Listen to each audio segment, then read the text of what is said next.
Estamos en vivo hasta las 20 horas y tenemos, además de la entrevista de Alejandro Kim que acabamos de hacer, una entrevista espectacular. Quizás no lo conozcas, pero una vez que te contemos más o menos la historia vas a identificar rápidamente por qué es un notón. Es Alejandro Hartman, es director de cine, director de videoclip icónicos de la historia del rock nacional, pero tiene una particularidad. Hay una serie que es en este momento furor mundial, en Argentina también, se llama Monstruos, la historia de los hermanos Menéndez, que estoy viendo y me parece espectacular.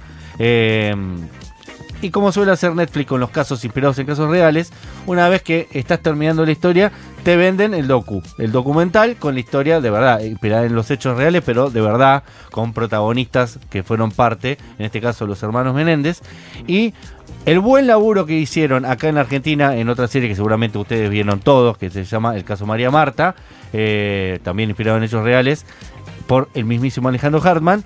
Le dijeron, che, ¿no tienen ganas de venirse a Estados Unidos, Norteamérica, a hacerla directamente ustedes? Por todo esto, que ya lo que le estoy contando es un montón, lo tenemos a Alejandro Hartman del otro lado de la línea. Nos estás escuchando, Ale, ¿cómo te va? Primero, un gusto, te felicitamos por el documental y por esta forma de representarnos en el mundo también. Bueno, muchas gracias. Bueno, ¿cómo andan? Bien, te hago una pregunta. Demasiado. No, pero es verdad, nos haces quedar bárbaro. Yo te hago una pregunta inicial muy básica, que es, obviamente yo no tenía la más mínima idea que eran estos casos policiales que fueron furor en Estados Unidos, que nosotros ni nos enteramos. Los hermanos Menéndez fue un furor allá, fue una cosa que paralizó el país. Pero vos tenías idea cuando te convocaron de qué se trataba esto, o como yo, antes de ver la serie, el documental, informarte, no tenían la más mínima idea que iban a ser los hermanos Menéndez. Mira, cuando me llamaron para hacerlo, me lo dijeron y como me sonó, pero yo por las dudas dije que no tenía la menor idea. Y entonces después me fui a fijar en internet, y ahí me acordé algo porque yo, cosas de la vida y la familia, en 1991, ahí épocas complicadas del país y ya en pleno menemismo, mi familia intentó hacer un experimento de irnos a vivir afuera a Estados Unidos porque mi mamá tiene su única hermana allá y qué sé yo, así que fue medio traumático para todos y duró muy muy poco tiempo, pero en ese año estuve allá, que fue así medio desesperante y se hablaba de eso, entonces como que me acordé, tipo, sí, como mi tía o alguien, o la amiga de mi mamá, no sé, alguien me había hablado de los hermanos que habían matado a los padres, que obviamente, yo tenía como 17 o 18 años, obviamente me hizo acordar a los Joclender en ese momento, pero no le di mayor bola, pero era algo que andaba ahí dando vueltas. Entonces cuando me ofrecieron esto hace ya un par de años, me volvió la cabeza, pero básicamente me puse a investigar y a leer porque era eso, algo que me sonaba, pero nada más. Lo que estamos viendo, Monstruos, estamos viendo la personificación del caso, digamos, actores haciendo de los personajes. Vos hiciste a los verdaderos hermanos Menéndez, porque los entrevistaste para el docu. ¿Cómo fue el acercamiento? ¿Cómo abordás a dos personas que fueron... Bueno, no sé cómo terminó el caso porque todavía no terminé. Me falta el último capítulo que lo voy a ver hoy. No, así que no voy a contar cómo terminó, pero personas indicadas de haber matado a sus padres. Es raro, ¿no? Poder acceder a hablar con ellos. Sí, a ver, no, ellos mataron a los padres. Eso está claro. Claro, lo que se presume es ¿por qué? Claro. Es por qué. La pregunta es por qué. Exactamente. Ellos mataron, no lo niegan, lo negaron en algún momento al comienzo, allá por 1989, pero después ellos lo aceptaron y nunca estuvo en discusión eso. Es difícil. A ver, en mi caso, en lo personal, es como un proceso medio lento que se me ha ido dando en la vida, medio de casualidad, y que me ha llevado el laburo a eso, a encontrarme con gente. Digo, hace muchos años haciendo, no sé, programas para Encuentro, me tocó ir a la cárcel a hablar de otras cosas, de, no sé, programas solidarios de presos que armaban computadoras. Entonces, como ese fue mi primer acercamiento y empezás y de repente te encontrás con gente que por ahí ni siquiera querés saber por qué están presos, qué es lo que hicieron. Pero nada, es gente, digo, son personas. Entonces bueno, en un punto, a partir de esas pequeñas experiencias, aprendí que, bueno, que las personas siguen siendo personas independientemente de sus pecados o de lo que hayan hecho, o de sus condenas injustas a veces también. Entonces uno se tiene que acercar de esa manera. En este caso yo sabía lo que pasaba, lo que había sucedido con ellos, y bueno, me acerqué con mucho cuidado, digo, hablando al principio de cosas más banales y en algún momento empezando a hablar de lo importante. Claro. Pero bueno, ellos también fueron convocados para esto. Uno de los hermanos al principio no aceptó ser parte y el otro sí. Entonces el que aceptó ser parte del documental ya sabía de que más tarde o más temprano íbamos a hablar de por qué estaba preso. ¿Y cómo fueron los encuentros? En algún momento. ¿Cómo fueron los encuentros? Los encuentros fueron muy raros porque fueron telefónicos, porque yo al principio pensé que iba a poder ir a filmarlos allá a la cárcel y en un momento me dijeron que no, con lo cual empezamos una relación telefónica desde acá, desde Argentina, vía Skype. Aparte es rarísimo porque vos no los podés llamar, sino que ellos te tienen que llamar a vos. Y son llamadas cortas que duran 15 minutos con una grabación en el medio que te corta así y te dice: esta conversación está siendo grabada desde una prisión, no sé qué. Muy Entonces es como medio raro y sí. Se cortan las llamadas y vos sentís que hay gente esperando en la fila. Ellos están hablando desde el telefonito que ves en las películas, Claro. un teléfono tipo público. Que está en la serie, de hecho.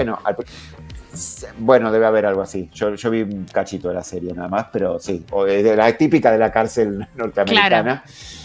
Y bueno, y al principio fue rarísimo. Yo hablo inglés relativamente bien, como te digo, viví un tiempito allá, pero tampoco es que hablo inglés todo el día, ni veo películas en inglés, ni me la paso leyendo en inglés, entonces era todo un poco raro. Pero bueno. Pero ellos son cubanos, ¿hablan en castellano o no? ¿O para la serie tenía que hablar en inglés? No, ellos no son cubanos. Ellos son totalmente nacidos en... Su papá es cubano. En Nueva York nacieron, de hecho.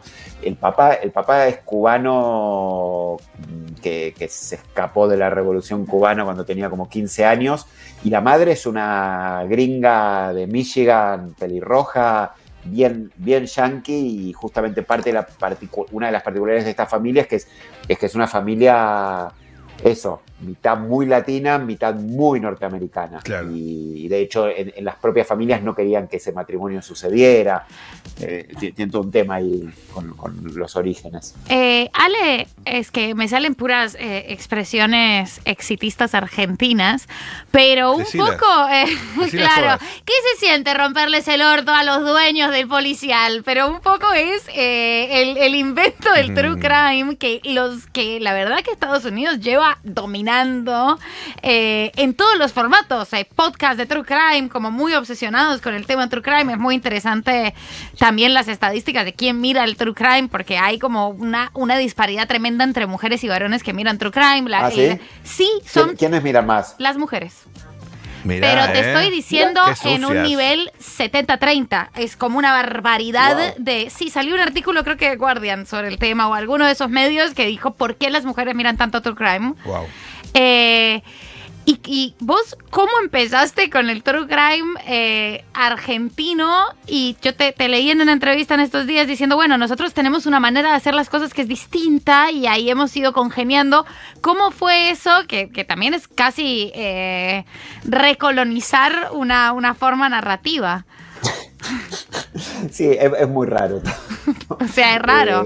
A ver, sí, es un poco raro. Y a ver, esto empezó hace varios años cuando, digo, yo nunca había pensado en hacer un true crime, ni siquiera soy un gran consumidor, si bien sí tengo que admitir Porque sos varón. Claro. Probablemente.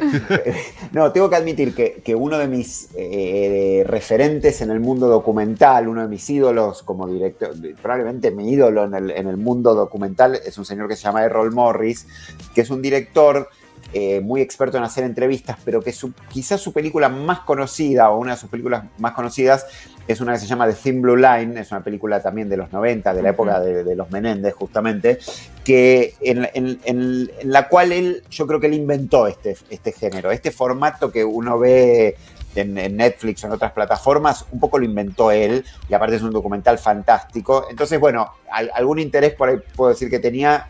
pero básicamente porque a mí me gusta mucho cómo él hace entrevistas. Ujú. Tiene que ver con eso y tiene otras entrevistas. Después se volvió mucho más político y a mí lo que más me gusta es como sus películas políticas. Pero esa de Thin Blue Line es fantástica y se trata justamente sobre la injusticia, sobre un preso inocente, ¿no?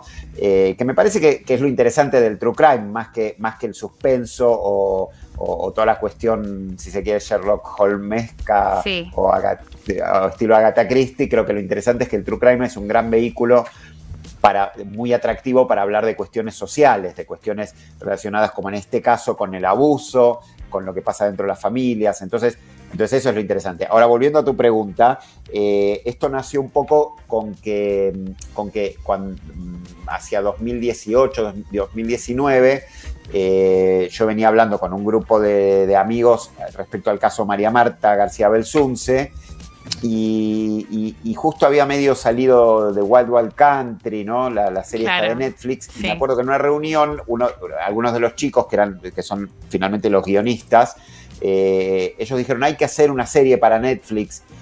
Y claro, yo había visto The Wild Wild Country y la sensación que tenía era, yo sé hacer esto, yo vengo haciendo esto para Encuentro, vengo haciendo documentales para Encuentro hace años, hice montones de documentales para Encuentro, y la verdad es que se parece mucho, nada más que ellos lo hacen con plata. Claro, Claro. con más Yo presupuesto. me reanimo a hacer esto. Y entonces ahí nació Carmel, que después se lo llevamos a Vanessa Ragone.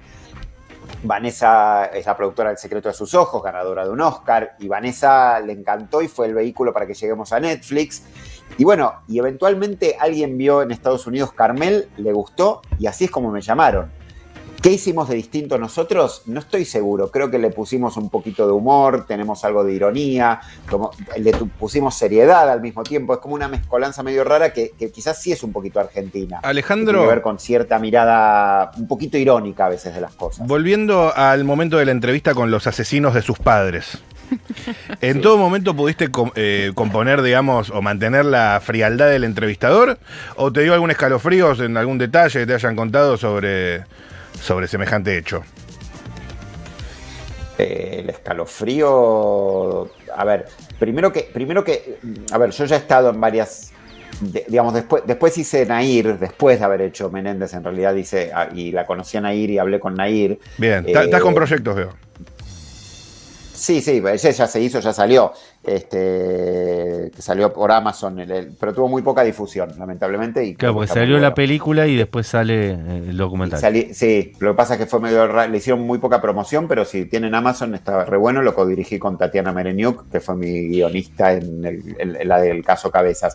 Pero te quiero decir que yo ya me he encontrado varias veces con gente que ha matado y que, digo, bueno, Nair un poco lo niega, un poco lo acepta, esto es medio raro en el caso de Nair, pero hay algo que yo noto, que es que hablar del momento en sí mismo de disparar es como algo mucho más parecido a una nebulosa. Cuando te cuentan esas cosas, es como que es raro como te lo cuentan. Y creo que con los hermanos pasó algo así, como que te lo contaban, pero no termina de ser escalofriante. Okay. Lo que sí fue escalofriante, y más que escalofriante, fue conmovedor y doloroso, y yo terminaba destruido, es cuando ellos me contaban su infancia. Cuando ellos me contaban su infancia, yo salía hecho pelota. Cosa que también me pasó con Nair cuando nos contó un poco su infancia. Cuando te metes en esas cuestiones y pensás en cosas que les pasan a los niños, eso es doloroso. Mirá. Lo lamento porque yo soy una persona muy pacifista y detesto las armas y creo que nunca mataría a nadie en mis sueños y no me gusta la violencia. Pero cuando pasan estas cosas, termina resultando más violento el relato de un abuso a un Claro. niño que el niño matando a los padres. Pero bueno, me pasó eso. Es personal, ¿no? Esto es muy personal. Ajá. Además, ya por más cuestiones personales, vos Perdón, una cosita más, sin minimizar el crimen, ¿eh? No, Porque por yo supuesto que no, que creo que la opinión es pública- bastante claro, a los ¿eh? padres. a la opinión Tranquilo. pública creo que le pasó algo parecido en Estados quedó Unidos, muy ¿no? claro. Alejandro, Ahora, en los 90 no. ¿No? Ok. tema el Carmel. No te voy a pedir cuál es tu conclusión, pero Sí, vos... ¿cómo? No, porque no se la voy a pedir porque él es un documentalista, es un profesional, pero... Que lo resuelva. Sí, si tenés alguna. Vos terminaste de hacer el documental y dijiste, yo ya tengo una corazonada de quién fue el que mató a María Marta. No, siempre tuve alguna idea, pero no es comprobable y tampoco es nada que resolvió la justicia, creo. Claro. Es más, yo creo que esto es muy personal, pero yo creo que ese caso todavía le puede llegar a quedar un giro más. Total. Porque recién a Pachelo lo condenaron en primera instancia y la justicia es bien larga y tiene muchas instancias. Entonces creo que todavía le queda alguna vuelta más. No pienso hacer ningún documental más respecto a eso, pero creo que le queda alguna vuelta más. No, y tampoco, y a mí, de vuelta, y tiene que ver con lo que te dije al principio, a mí hay un punto donde obviamente me interesa y cuando uno está haciendo una de estas historias, con los guionistas o con los editores, estás todo el día maquinando cómo puede haber sido, qué pasó, quién fue o no fue, con Nair lo mismo. Digo, estás todo el tiempo pensando. En ese sentido, los Menéndez eran muy sencillos porque ellos aceptaron haberlos matado, entonces no había suspenso ahí en ese sentido, pero no es que uno no se enganche en eso, pero hay un punto en el cual a mí no me importa al final del día quién fue, sino que me parece terrible todo lo que pasó, me parece terrible cómo la mataron a María Marta y cómo nadie se dio cuenta y cómo la justicia actuó tan mal y cómo pasaron tantos años y cómo con los años las pruebas se borran. Y en definitiva me interesa más que cómo ese caso te hace pensar en cómo funciona la justicia de nuestro país que en otra cosa, o como en este caso de los Menéndez, cómo nadie vio el abuso de los niños, cómo, bueno, todo lo que pasó y cómo se desarrollaron los juicios también. Para mí son vehículos para hablar de cuestiones más profundas que el propio crimen, sin minimizar el crimen, porque hay dolor, hay sufrimiento, hay víctimas, pero en general creo que hablan de otra cosa estas historias. Sí, total. De hecho, acá estuvimos hace unas semanas hablando con Ricardo Rajendorfer, el patán, un gran periodista de policiales, tratando de desentrañar por qué algunos casos policiales son tan populares y otros casos muy similares pasan bajo el radar y nadie le da bola, ¿no? Y bueno, en el caso de María Marta, para mí es que no se sabe quién fue el asesino. Si se hubiera determinado a los 2 días quién lo mató, no se hubiera hablado nunca más del caso, hubiéramos pasado a otro lugar en otro momento, ¿no? Y en el caso del documental que acabo de sacar de los hermanos Menéndez, es lo mismo que decías, que te hizo el link con los Joclender. Es una tragedia. Bueno, tiene griega, ¿no? características. Tiene características como bíblicas, ¿viste? Claro. O de tragedia griega. Exacto. Claro. Como los hijos matando a los padres, y después el giro de que los padres abusaban, el padre en particular abusaba de los chicos. Bueno, es súper complejo. ¿Te llegaron devoluciones de países rarísimos? Perdón, Sí. ahí dice, al caso María Marta le puede quedar un giro más, eso digo. Le puede quedar. O dos, O no. pero O no. no sé si le queda. No lo puedo asegurar yo, Ok. pero digo, no lo daría por cerrado porque de hecho en la primera vuelta del caso Carrascosa lo metieron preso Claro, y después claro, lo liberaron. sí. Digo, Pero- entonces esos giros, qué sé yo, son posibles en nuestra justicia, ni hablar. Pero fue Pachelo, ¿no? Sí. No lo sabemos. No le importa, aparte, dijo que no le te importa. juro que no, para mí no, o sea, entiendo fuertemente quienes piensan que fue Pachelo y seguramente hay muchas cosas que lo incriminan, pero no sé cómo son el tema de las pruebas, es complejo porque pasaron muchísimos años, es muy difícil tener pruebas tantos años después, es complejo. Está jugando la selección argentina contra Venezuela y Lionel Messi es parte. Tengo entendido que, no sé si fue con Lailo o con Eric, que introdujiste la conversación Con Lail. con Lionel Messi, ¿no? ¿Cómo fue eso? Pero porque, a ver, sí, eso dije ayer en la radio y se viralizó. No, es que lo que pasa es que cuando empezamos a hablar, la primera charla. ¿Qué sabe de Argentina?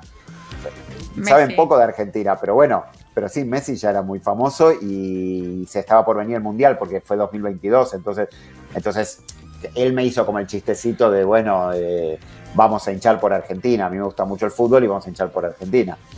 Espectacular. Messi. ¿Cuál te cae mejor, Lailo o Eric? No, son dos personas bien distintas y hablé momentos distintos y hablé de maneras distintas, tienen distintas personalidades. Yo hablé mucho más con Lail, porque hablé muchísimos días durante muchísimos meses y en algún sentido hablé muy intenso con Eric. Ok. O sea, hablé menos tiempo, pero fue extremadamente intenso y emocional. Claro. Pero tiene que ver también con sus personalidades. Y aparte Entonces, Eric es el que más sufrió el y tampoco, abuso, ¿no? y tampoco yo me hago amigo de mis claro. entrevistados, no es mi intención. Debo decir que son dos personas que me cayeron bien. Mira. Y obviamente me da pena, y lo mismo me ha pasado con Nair, y lo mismo me pasa con Carrascosa, y después pasa que no les gusta nada el documental y me odian. Y a mí, Pero vos los por una querés. persona me cayó bien. ¿Te sentís un Mindhunter? No sé si la viste, pero va muy Sí, en sí, línea. sí. Por eso también ponen el foco en la infancia y demás. Sí, un poquito sí, un poquito sí.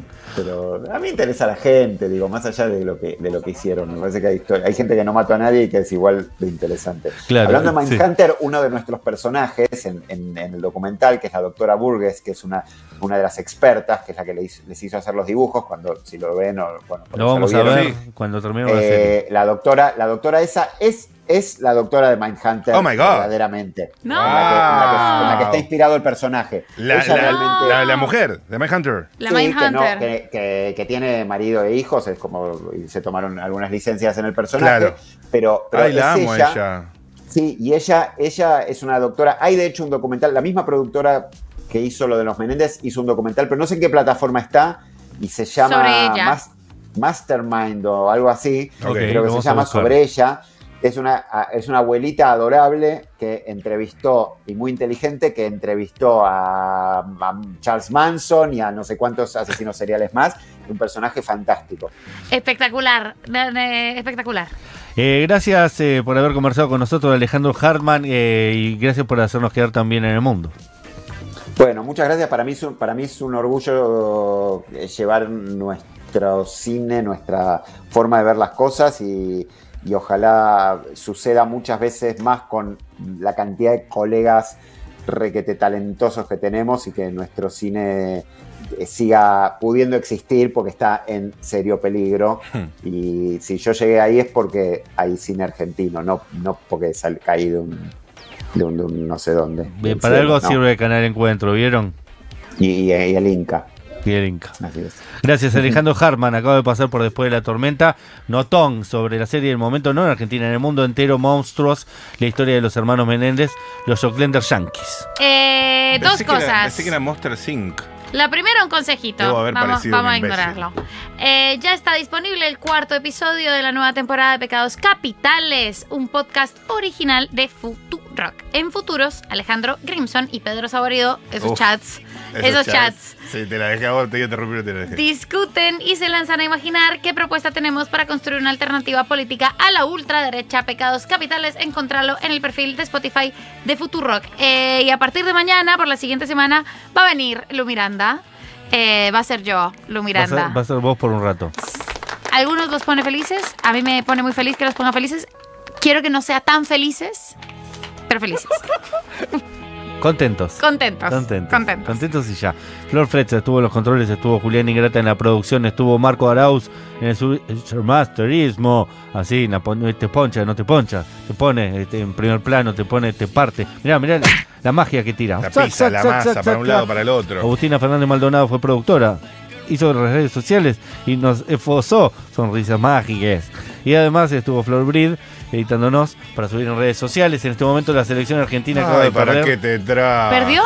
No, empató, están empatando, pero acaban de empatando. perder la posibilidad de ganar un mano a Fue, mano. lío. Nos volvemos a encontrar mañana. Aeroside. Esta es la remera de Miley Cyrus, Carmen Barbieri. Me encanta. No sé si Es ¿sabían? espectacular, es espectacular. Porque Con es eso nos vamos. Miley Cyrus haciendo de Carmen Barbieri. Única. Cosplay. Y diciendo, "Peche, peche".